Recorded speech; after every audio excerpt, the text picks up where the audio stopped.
I give the call to the Honourable Leader of the Opposition. Well, thank you very much, Mr Speaker. I want to thank the Prime Minister for his fine and gracious words, and I join with him in honouring the life of Jim Molan, AO DSC. It's an honour to have the Molan family with us today in this Parliament.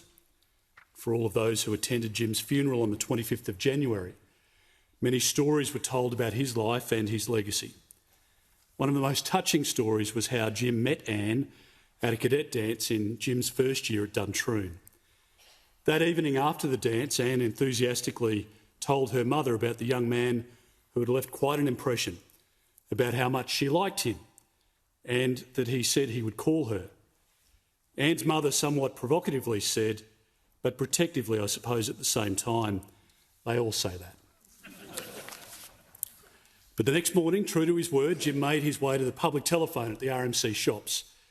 Such was the start of a 55-year love story, from boyfriend and girlfriend to husband and wife to father and mother. One does not have to spend much time around Jim and Anne's wonderful children, Sarah, Erin, Felicity and Michael, to see the influence of their parents. The Molan family story is certainly one of the clearest examples of parents shaping their children and children in turn shaping their parents. Jim cherished his roles as a father, as a husband, as a grandfather and brother above all else. And today we celebrate him in the round. The family man, the soldier, the diplomat, the advisor, the politician, the author and the commentator. There was an interplay in all that he was. Those who knew Jim could see the father's care in the general's mind in the writer's knowledge in the senator, and the senator's love in the family man. Jim considered himself to be an ordinary Australian, but he had an extraordinary life. He was a man who was at the centre of so many pivotal events, events which have shaped our nation, the region and, of course, the world. Papua New Guinea's independence, the fall of Suharto in Indonesia, evacuations from the Solomon Islands, peacekeeping in East Timor, counter-insurgency in Iraq, Australian bushfires, illegal maritime arrivals on our border and the rise of China. Very few Australians could claim to have lived as fully as Jim Molan, saw what Jim saw, or engaged with the times as Jim engaged with them. He was a man thrust into some of the most difficult and challenging circumstances. He was in the middle of war and bloodshed. He witnessed suffering and the struggle for democracy. He saw firsthand what we would call the darker side of humanity. Those experiences could have made him angry and cynical, or at the very least aloof. But for all that Jim encountered, he was kind and considerate. Whether you knew Jim or met him for the first time, he drew you in immediately with his warm and captivating quality. In turn, you always had Jim's undivided attention. He always displayed generosity to the views of others, even to those with whom he disagreed. He was a gentleman with an unfailingly courteous manner. He was an optimist about humanity, and that speaks volumes about the mettle of his character and the kindness in his heart. Jim joined the Australian Army upon finishing school. His military career saw him rise swiftly through the ranks to ultimately become a Major General. He performed a variety of combat, diplomatic and leadership roles on deployment in our region and beyond. For his work in Indonesia and East Timor, he was made an Officer of the Order of Australia. For the critical role he played in Iraq, he was awarded the Distinguished Service Cross and the Legion of Merit by the Australian and US governments, respectively. As the Chief of Operations for the Coalition Forces, Jim was instrumental in repelling insurgents and ensuring the security of Iraq's transport and infrastructure. Jim retired from the military in 2008, and instead of being fired upon in battle, he would soon find himself battling fires. He volunteered for his local firefighting brigade. He flew rescue and water bombing missions, drawing on his experience as a military helicopter pilot. And in 2011, he was appointed as the director of the National Aerial Firefighting Centre. Perhaps unexpectedly, he was contacted by then opposition leader Tony Abbott to start work on a policy to stop the boats. After the coalition was returned to government, Prime Minister Abbott appointed Jim as his special envoy. With Scott Morrison, they set about putting policy into practice, and Operation Sovereign Borders had its expected detractors, but one of its architects was Jim Molan, and he helped to break the people smugglers' business model, to prevent further tragic deaths of asylum seekers at sea, even to this very day, and to restore the integrity of Australia's maritime security. The naysayers were proved wrong. Indeed, the policy that Jim co-designed has not escaped the attention of leaders in Europe, who to this day contend with the same wicked problem of people smuggling. In 2014, Jim was appointed as a special advisor to the Defence Minister and provided advice on the 2016 Defence White Paper. He was proud of the changes it had on defence industry, technology and force structure. His passion was for national security issues. His admiration for our nation and his desire to represent the aspirations of Australians all whet his appetite for politics.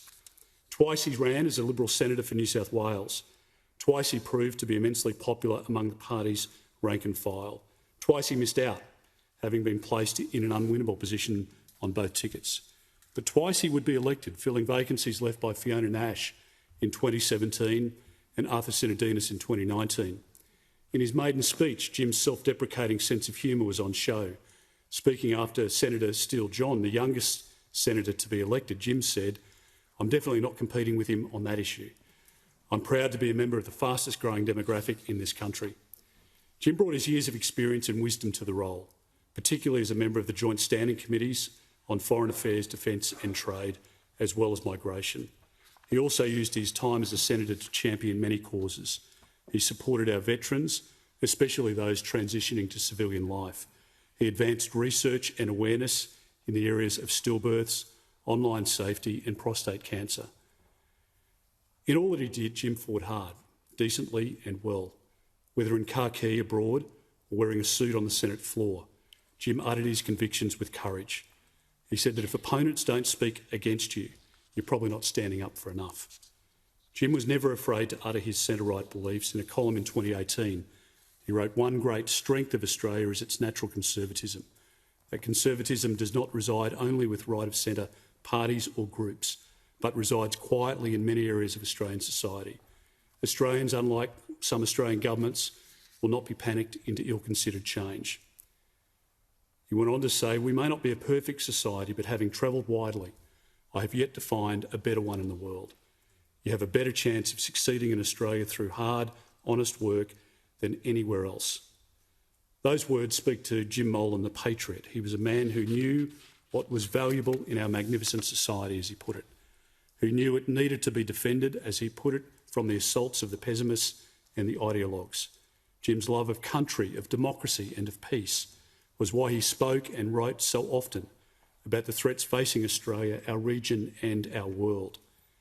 This was why he was a recognisable face on television, his voice compelling on podcasts and his words so persuasive in newspapers. The mind of a military man, one with tactical, operational and strategic insights, was on show in his bestseller, Running the War in Iraq. But it's his final book, Danger on Our Doorstep, for which Jim will be most remembered.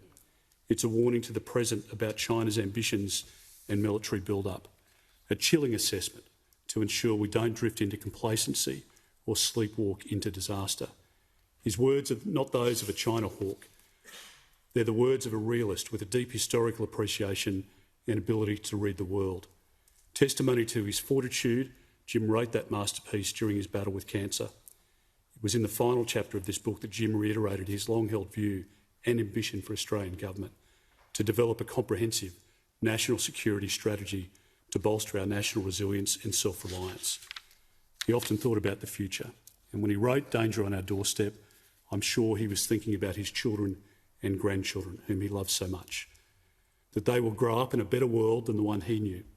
For the boy that dreamt of being a soldier, Jim said that Australia's servicemen and women represent everything that is good about Australia because they are Australian.